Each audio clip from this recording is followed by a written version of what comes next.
Welcome back to the Armchair Generals. Where we talk about 40K news, tactics, lore. And so much more. We hope you enjoy the video. Going into it, we've got some changes to Necrons and some of their weapons that are hopefully indicative of things to come. Nova, do you want to go over the new death marks? So the new death marks, this is really cool because for the longest time, death marks have kind of been the odd one out of the sniper units. Like every other faction's sniper type weapons have always been heavy. They've had more AP, or in the past when it was called something different, they just had more armor ignoring abilities, and they were much longer range. While the death marks were way shorter, usually 12 inches or more shorter than everybody else's sniper weapons, and they were rapid fire, and they didn't really have that punch of other sniper units. They had a really cool rule called hunters from hyperspace that let them, if someone deep struck in, you could then deep strike your unit to counter and immediately, I think, shoot it at them, which was really nice. But now, finally, their guns are actually matching everybody's. It's going up 12 inches from 24 to 36-inch range. It's going up from strength 4 to strength 5. It's getting AP. It was AP 0, now it's AP 2. And it's keeping the whole sniper rule of ignoring the lookout, sir, and inflicting mortal wounds and such. So it's just a much, much better bang for your buck with that unit. I know I'm looking forward to it. I love the look of death marks and the idea of death marks, but the rules just, they were very, very niche. You know, you only use them in certain circumstances. What I like too is it gives you more tactical options because now the weapon's heavy and they're because they're infantry, so if they move, they have a -1 to shoot. So you could start on the board, not move, but have the enemy know where you're at, but take advantage of your full ballistic skill. Yeah. Or if hunters from hyperspace stays the same, you could keep them in that. Use that tactical flexibility, come down, but now be at a -1 to hit because it's a heavy weapon and you count as moving. It wouldn't surprise me if it becomes a stratagem, 1 CP. Oh, the hunters from hyperspace? Yeah, wouldn't surprise me. Makes sense. It sounds almost like what I used to do with my the long fangs with drop pot them in with. See where you need them, drop on them down. Yep. Now, I know Necrons aren't so much your bag there, El Scacho, but what are your thoughts? Well, definitely something I'm going to have to watch out for when I'm playing, folks. Definitely, I mean, I always thought Necron models were cool. Death marks are a little bit weird because they only have one eye versus two, but, you know, that's just, I mean, the Necron snipers were always a kind of weird concept to me. But that Hunters from Hyperspace definitely sounds like something worth watching out for because that could get nasty if I'm pulling anything from deep strike. I like the counter deep strike. That's always been a cool idea for me. Like they sit there and wait in a little pocket dimension, and they're like, "Oh, they're deep striking." So if you're playing in a more competitive environment, it was a really good strategy because a lot of the times people would deep strike units. Let's just say assault marines in a character. Well, the rules go you have to place one at a time. So if someone places their character first, or even their unit, you could then counter drop your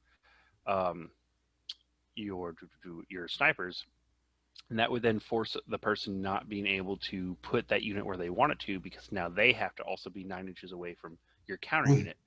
You could really mess up someone's game plan like that. I didn't even think of that.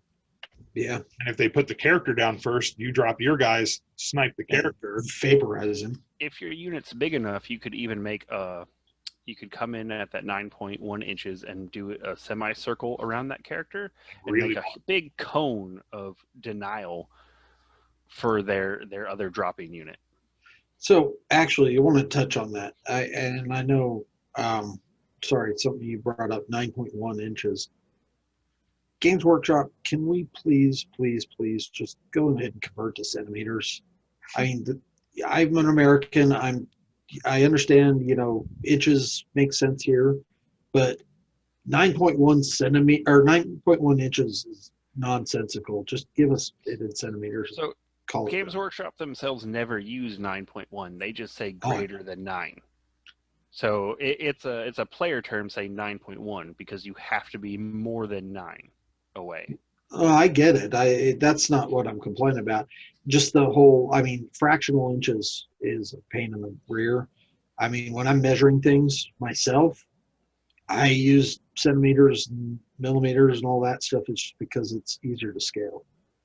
That's just my point of view on it. Sorry, rant mode off. I mean, I've always found it amusing that they use inches instead of meters and centimeters, given that they're, a UK company. But Did they it comes use from. that back in the 80s? I don't remember when the UK switched over to metric system. Could Uh, have been way long ago. I have no idea. I'm not entirely sure. But I was actually reading about it not too long ago, and it actually comes from the inches and everything comes from when they were making classical war game Historical, yeah. historical stuff, and that was primarily almost entirely a U.S. audience, so they did inches instead of centimeters. So, and that's at least from the article I was reading, that's what it carries over from, which is interesting. We've got another small change for Necrons. And it looks like they're just going to be getting a lot of buffs with their weapons and a little bit with toughness and stuff. I know we'll be going over it. Immortals are going up to toughness 5 again, like they were back in the day. But we've got a unit that doesn't really see a lot of play at the moment, the Triarch Praetorians, just because they don't have much punch. They've got mobility and they've got decent staying power, but they just don't really hit that hard. But it's looking like they're definitely going to be hitting harder. They've got their Rod of the Covenant, and the range and everything isn't really changing. It's still range 12, assault 1, strength 5, AP 3, but it's going up to damage 2. So every successful shot, and in melee it's the same thing, strength 5, AP 3, damage 2. So every successful shot through is a Primaris Marine or now a Mini Marine off the board. Yeah. So I think and weapons are going to require updates with a higher quotient of 2 wound Marines on the field. Weapons are going to need to get a little more damaging. Oh, for sure. It would have been very mean of GW to leave weapons as if, but then give all the Marines extra wounds. Yeah. I can't help but feel bad for like Imperial Guard if all these weapons are getting extra damage. And they're not getting extra wounds. Maybe some of their characters, but well, no, but then the shot doesn't really matter in the first place against the guardsman. That's true. Now against Ogren, yeah, maybe feel bad about them and their vehicles, but I mean the big news though of this article and all the leaks and everything, the real big news is the Mini Marines going up to 2 wounds. Oh yeah. And put in air horns here. Yeah, that literally right there saved me from having to sell an army. I mean, I was going to sell my Space Wolves. I mean, it's a game changer. Nova was even just saying before that he was ready to completely discount them from the meta entirely, and then the leaks, started, and then this announcement, and GW confirmed it's going to be for Chaos Marines as well. So that means we're getting 2 wound Rubric Marines. We're getting that's going to make them so hard to move off an objective. 2 wound Death Guard, 2 wound Corn Berserkers. Nobody cares about Noise Marines. 2 wound or Noise Marines. But also, Terminators are going up to 3 wounds, and especially with so Chaos. Terminators just have such a wide variety of options that having 3 wounds is going to be so good for them. Curious, do you think the added wound will carry over to things like Obliterators? Do Obliterators, are they at 3 or 4 already? I don't think so. They're currently at 4. Personally, for their points cost, they need more. They very well may be, but I think this is just the issue of Marines and their lore and the fluff they built around them are supposed to be like these super soldiers, and 1 wound, it's never ever felt like that. Nope. And I know Nova and I were discussing it a few nights ago in the strategy behind it, and I personally think that they were going to update Chaos Marines, but they couldn't really update Chaos Marines without updating the Loyalist Mini Marines. And so they're kind of killing 3 birds with 1 stone. They're updating Chaos Marines. They're keep making people happy that, who were upset about them phasing Mini Marines out, which in my opinion, rightfully so, people being upset. Because I mean, that's a big part of this hobby. It's always been a big selling point of this hobby. When you buy a unit, you have the unit. You know, it's not like Magic where, oh, you know, don't get me wrong, love Magic, but every year, 6 months from now, card's useless. yep, every year, you know, you have to ditch old cards and bring in new ones, and that's always been a big selling point of the game. And I know that's a big, in my opinion, and from reading online, that's a big part of why AOS was so slow to take off. A lot of people were very, very upset about so many of their old models being made useless. Yeah, that's part of why I haven't taken it. I've got a dwarf army sitting in a container waiting for them to come out with some classic dwarf stuff that I can use. Well, we're getting Warhammer the Old World, so, you know. I'm okay with this. But, I mean, it's a huge change. But and then the third one is they can empty out some of their old Space Marine inventory stuff. I'm sure they've still got plenty of old kits sitting in warehouses that they want to sell. So I mean, it really is a 3 birds with 1 stone situation. You know, Games Workshop just recently did a like loot crate, and it was called the Imperial Supply Drop. Oh, you paid. It wasn't in America; it was only in Europe, and it was 75 pounds, and you got like 150 pounds worth of stuff. Now, in my mind, I was like, "Oh, they're trying to clear out Inventory kits." Now, the thing is, these weren't random. Everyone's kit was the same. So if you ordered 2, you got 2 of the same kit. If someone in Australia ordered 1 and someone in England ordered 1, it's still the same. Didn't matter. It was just you bought like Imperial Supply Drop, Xeno Supply Drop, etc. But they were actually, it was a unit of the old Marine Bikers, and then it was nothing but the new Primaris special characters from all the factions. So it was like a really good deal, but it wasn't what I thought it would be. Like it wasn't clearing out, you know, old product stock. Well, I mean, they might not be ending those lines. Maybe they'll just produce them on a low, like a slower rate. Yeah. More in demand nature. Or an in demand sort of nature. Oh, we're completely out of stock. Produce 100 more.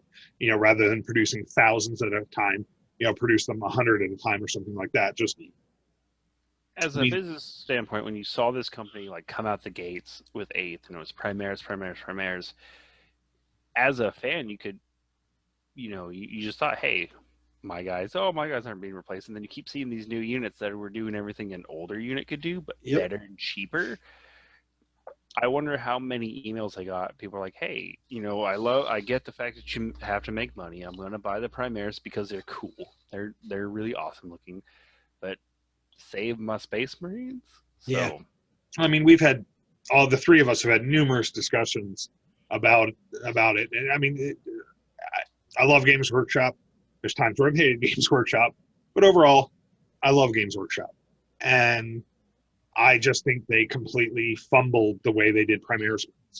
I personally think, you know, they should have just been, you know, updated versions of existing, you know, the new tactical Marines. Yeah. I mean, Lord knows we were going to buy the new hotness of, you know, tactical Marines. They're bigger and cooler looking. You know, I still would have bought 4 boxes to replace my mini Marines and been happy to do it. Right. You're like, oh, this one has a new head. I got to buy that box. I mean, would have been the same thing. It really would have been. I would have bought Primaris Marines, but I would have whined about it less because I wasn't being forced to buy Primaris Marines. And that's the difference. It's the illusion of choice. But it would have worked. A lot of people would have been like, oh, I want the new hotness, and bought the new hotness and still had their mini Marines. And then, you know, hey, Apocalypse game, I can field a ton of Marines. Well, it's like I really like the Phobos armored Marines, the Infiltrators, they are really cool. Incursors. Incursors, that's the ones. And then that new Librarian that they got in the Phobos armor. I mean, I would love to see an expansion of that line. And, you know, I totally keep on buying those dudes. I love them. So, and I'm not opposed to the new Primaris Marines. It just don't fit my particular play style, but I'm looking at potentially starting a new chapter that I've never ever played for, just making one from the ground up to make a Primaris only chapter. Mm-hmm. But yeah, don't make me, I mean, I was literally going to sell all my Space Wolves just because it's the only ones that were useful were going to be the Wolfen. It really is the difference between trying to force you to buy something and giving you incentive to buy something. Yes. You give people incentive, especially when they've already invested hundreds, more than likely thousands of dollars in a hobby. They're, you give them incentive. Hey, they're really cool looking, and hey, they've got more updated weapon sprues and stuff like that with more options. People are going to buy them. They probably, honestly, they probably would have sold more had they done it that way. Yeah. Because I would have, I only own, I think, 10 intercessors. No, I own 20. I own 20 intercessors. But I'd have probably bought about 40. Maybe this is GW's new Coke versus old Coke. Like, so they brought out new Coke. It's still good. A lot of people like it, but now they're making old Coke better. So those tactical sales are going to go back up. Yeah. And from a business standpoint, I absolutely understand refreshing lines and trying to get people to buy. Absolutely. I get it. Got to make money. You're a for-profit company. Anybody that gets upset about, a company trying to make money doesn't understand how companies work. A business is in business to make money. Yeah. It's just the simple fact. These artists making amazing pictures, you gotta pay them. These guys writing these books and lore, you gotta pay them. The dude tooling the mold kit, you gotta pay them. Yeah. Don't they do that by zapping goo now with a laser? I have no idea how it's made, but I also think melt-the-guns are lava cannons, so it could be zap and goo. But it's a business. We commissioned a fantastic artist, Goat Boy, to do the art pieces. So amazing. Oh yeah, we love them. They're great. But we commission them. It's not a free service. You want custom art, you pay for it. Yeah. He did a fantastic job. If you're wanting custom art, Goat Boy. Goat Boy. We'll put some kind of link down in the description to him somehow. Nova will figure that out.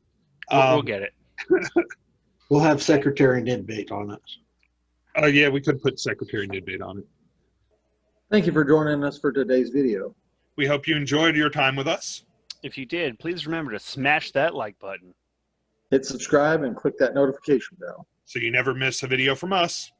Until next time, we are the Armchair Generals.